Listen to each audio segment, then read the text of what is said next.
فيلا رقم 211 جوه كومباوند هادي في مدينة الرحاب. بوابات متشددة، حراسة على مدار الساعة كلها، والشوارع نظيفة، والكاميرات في كل زاوية.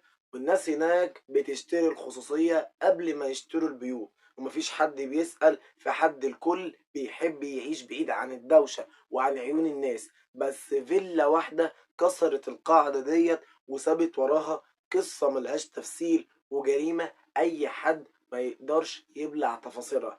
الفيلا ديت كانت ملك واحد اسمه أشرف، رجل أعمال في سن الخمسينات تحديدا، معروف في الوسط بتاعه وداخل في شركات كتير. وكان دايما إنه متواجد في شغله وليه مكاتب في أكتر من مكان. مراته إيمان ست بيت ومش بتظهر كتير، ومعاهم 3 أولاد. محمد عنده 22 سنة وفي آخر سنة جامعة، ونورهان 20 سنة وكانت بتحضر لخطوبتها، وعبد الرحمن لسه في تانية ثانوي. أسرة شكلها من بره مستقر، ومفيش أي مشاكل ومفيش خناقات. والجيران بيشوفوهم ساعات بيركبوا العربية ويخرجوا وبيرجعوا متأخر زي أي بيت في الطبيعة. ولكن يا صديقي، اللي غريب إن في يوم 5 مايو 2018 بدأت تطلع من الفيلا ريحة صعبة وخوفت كل اللي هناك. وتحلل الجيران وبلغوا الأمن، والأمن بلغ الشرطة، والشرطة دخلت كل حاجة جوه، وكانت مترتبة ومفيش كسر ومفيش آثار ومقاومة، لحد ما واحد من الضباط شاف بلاط متغير في الجنينة والخلفية شكلها غريب. وأول ما شالوه لقوا تحت منه 5 جثث مدفونين بعناية، 5 جثث متغطيين متربطين، ومحدش سمع صوت ومحدش شاف حاجة. والصدمة إنهم كانوا الأب والأم وال3 أولاد. والتحقيقات قالت إن أشرف كان عليه ديون مبلغ كبير، واتخنق وجاله انهيار، وقتلهم واحد واحد بالسم، وبعدها دفنهم، وبعدين انتحر. الرواية الرسمية كانت جاهزة وسريعة وبتحاول تقفل القصة من أولها، بس التفاصيل كانت بدأت تطلع، وريحة الشك بقت أقوى من ريحة الجثث.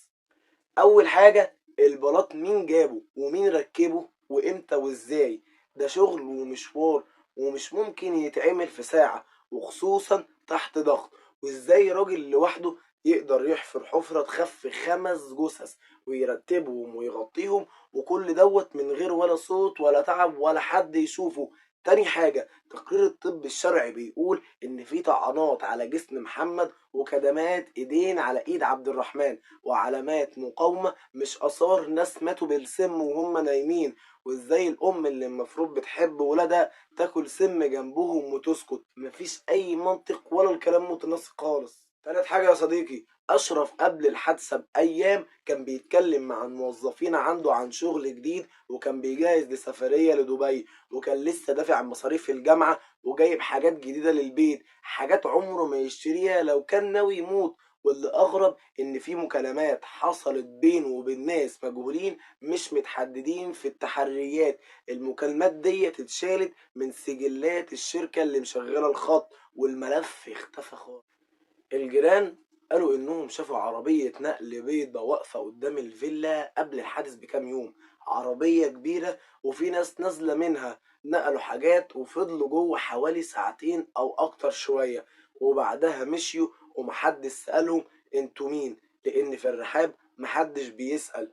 واحد من صحابه المقربين قال إن أشرف كان حاسس إنه متردد، وقال له جملة ما ينساهاش، واللي هي: لو حصل لي حاجة ما تصدقش اللي هيتقال عني، لانهم مش هيسيبوني اتكلم. الجملة دي بقى اتحفرت في دماغه، بس ما كانش فاهم معناها لحد ما لقاه مدفون في جنينته. والشريك التجاري بتاع اشرف، راجل اسمه فادي، اختفى بعدها باسبوع، سافر لبنان وقفل موبايله ومحدش سمع عنه حاجة تاني. الراجل ده كان بينهم شغل كتير وكان بينهم خلاف مالي كبير، والخلاف ده وصل للمحكمة، بس القضية اختفت بعد الجريمة والمستندات بتاعتها ضاعت خالص. كاميرات المراقبة بتاعت الكومباوند كلها كانت متغطية يوم الحادث، وده اتقال انه عطل فني. بس الغريب انه نفس العطل حصل قبلها باسبوع لما حد سرق عربية من قدام نفس الفيلا، وبرضه الكاميرات ما صورتش حاجة. المسؤول عن السيستم اتنقل بعدها بيومين لموقع تاني، ومحدش عرف يوصله نهائيا. في حد بيرتب بيمسح بيخفي، وفي حاجة مش مفهومة في الكواليس. وشقيق الزوجة حاول يتكلم وراح النيابة دخل، وبعدها خرج ساكت وشكله متغير. وقال كلمتين لصحفي: اللي حصل مش مجرد انتحار، بس للأسف كل حاجة هنا ليها حدود. وسافر وبعدها على طول لألمانيا ومرجعش من وقتها. بيتهم بقى بنت خالة الأم قالت إن إيمان اتصلت بيها قبلها بيوم وقالت ليها بصوت مضطرب: لو ما كلمتكيش بكرة اعرفي إننا مش بخير. ولما سألتها مالك قالت ليها: أشرف اتورط في حاجة كبيرة وأنا مش عارفة نخرج منها إزاي. دي كانت آخر مكالمة بينهم.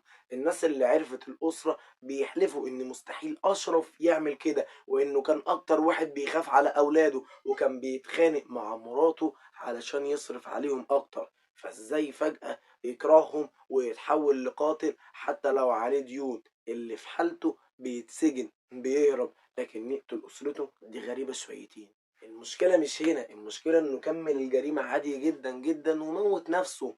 في عمال اشتغلوا في الفيلا قبل الحادث، واحد منهم اختفى، والتاني قال إن كان في شخص غريب كان بيملى عليهم تعليمات بس مش صاحب البيت، وكان بيدفع فلوس كاش كتير وبيقول لهم ما تسألوش، الشخص دوت مش مذكور في أي تحقيق ومحدش جاب سيرته خالص. الفيلا يا صديقي فضلت مهجورة والناس بتعدي من قدامها بسرعة العين وبتقع عليها غصب، بس الروح بترجف، وكان المكان بيهمس للي بعده.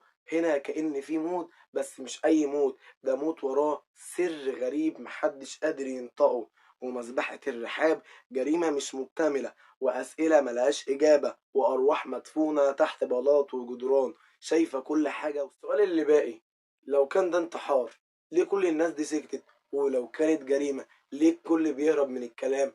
وليه محدش قادر يفتح الملف تاني؟ واللي فتحه إما اختفى أو سكت. الرحاب لحد النهاردة مش بتنسى، وكل اللي بيعدي عند فيلا 211 في الرحاب بيحس إنها بتبصله وكأنها بتقوله: أنا لسه فاكرة كل حاجة، انتوا بس اللي اخترتوا تاني. وبس كده يا صديقي، هحتاج رأيك في التعليقات. سلام.